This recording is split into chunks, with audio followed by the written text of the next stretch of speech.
Alors, pour les perturbateurs, à présent qu'on a vu l'origine des perturbateurs, et on a pris conscience des perturbateurs, quelques pistes quand même pour améliorer et faire en sorte que ça aille mieux. La première, c'est de mettre en place des plages de travail. Déjà, quand tu es perturbé par tes mails, tu dis, tu vas prendre des plages de travail où tu mets que les mails, de 8 à 9 par exemple. Et tout le reste, tu n'en parles pas. De manière à ne pas focaliser le cerveau, ne pas laisser le cerveau. Là-dessus, je te fais référence à l'autre vidéo.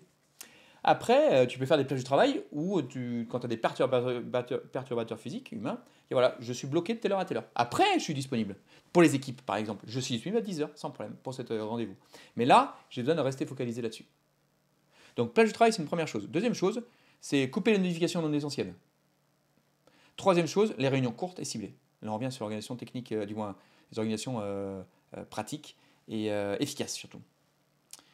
L'espace de travail, c'est important de limiter le bruit, alors d'une manière ou d'une autre, hein, soit de limiter le bruit en s'isolant des autres personnes, sinon tu es au milieu de deux personnes, comment tu peux faire pour ne pas être perturbé par les bruits qu'il peut y avoir autour de toi. La priorisation de ton temps, donc avec Eisenhower, hein, qu'on a vu au tout début du programme.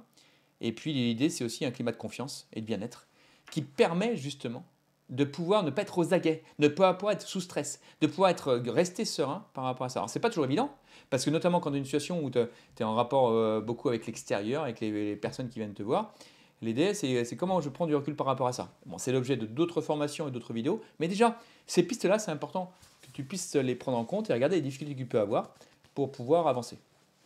Voilà, donc écoute, je te laisse méditer ces pistes-là, il y en a bien d'autres encore, mais déjà ces premières pistes, c'est celles que je constate qui fonctionnent dans 80% des cas.